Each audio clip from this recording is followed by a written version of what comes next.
Praise the lord. సహోదరుడు భక్సింగ్ గారి అనుభవములు దేవుడు తనకు బయలుపరిచిన దైవ మర్మములు. మీరు యెహోవాకు యాజకులు అనబడుతురు, వారు మా దేవుని పరిచారకులని మనుషులు మిమ్మును కూర్చి చెప్పుదురు. జనముల ఐశ్వర్యమును మీరు అనుభవింతురు, వారి ప్రభావమును పొంది అతిశయింతురు. యెషయా గ్రంథము 61 అధ్యాయము 6వ వచనము. 35వ శిఖరము. దేవునికి మీరు యాజకులుగా నుండగలరు. యాజకునికి రెండొంతుల ఆధిక్యతలున్నవి.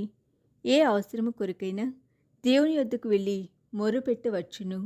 రెండవది, దేవుని వర్తమానమును ప్రజలకు ప్రకటించుట. యాజకుడు దేవుని సన్నిధిలోనికి వెళ్ళి ఇతర ప్రజల అక్కర నిమిత్తమై కూడా వర్తమానం కొరకు కనిపెట్టవచ్చును.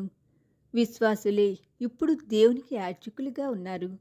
ఏ సమయంలోనైనా ఎట్టి అవసరత కొరకైనా దేవుని సన్నిధిలోనికి వెళ్ళు హక్కు విశ్వాసికున్నది. ప్రభువైన యేసుక్రీస్తే మన మధ్యవర్తి అయి ఉన్నందున మరి ఒక మధ్యవర్తి మనకు అవసరం లేదు. దేవుని యాజకులమై ఉన్నందున అట్టి స్వేచ్ఛ మనకివ్వబడి ఉన్నది. హెబ్రీయులకు రాసిన పత్రిక 10వ అధ్యాయం 10వ వచనము. పాపంలో జీవించుచున్న వారి పక్షముగా ఆత్మీయముగా దేవుని యాజకులమైన మనము దేవుని సన్నిధిలోనికి ప్రవేశించి వారి అక్కరల విషయమై విజ్ఞాపన చే ఆధిక్యత మనకున్నది. దేవుని కృప ద్వారా మనము రక్షింపబడిన తర్వాత మారు మనసు లేని స్నేహితుల కొరకు మనము ప్రార్థించవచ్చును. అటివారు ఒకవేళ తండ్రి అయినను, అన్న అయినను, చెల్లి అయినను, భర్త లేక భార్య అయినను, బిడ్డలైనను, దేవుడు వారిని ఆశ్చర్యముగా మార్చగలడు. పాపం వల్ల హృదయ కాఠిన్యం చేతను నీవొక పాడైన కట్టడం వలె నుండి నీ సమయమును ద్రవ్యమును వ్యర్థపరుచుకుంటున్నావు. అయితే ఎక్కడో నీ తల్లియో మరెవరో నీ కొరకు ప్రార్థించుచున్నారని జ్ఞాపకం చేసుకొనుము.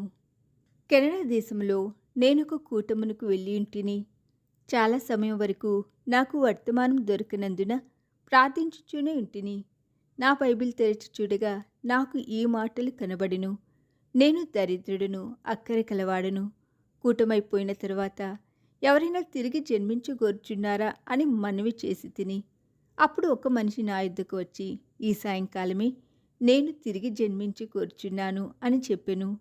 నేను అతని కొరకు ప్రార్థించిన తరువాత అతని సహోదరి వచ్చి, నీకు తెలియకపోవచ్చును, నేను అతని కొరకు చాలా కాలం నుండి ప్రార్థించుచున్నాను, దాని ఫలితమే ఇది అని చెప్పెను. ఆ రీతిగా పట్టుదలతో కూడిన మన ప్రార్థనల ద్వారా పాడైన అనేక జీవితములు తిరిగి కట్టబడగలవు.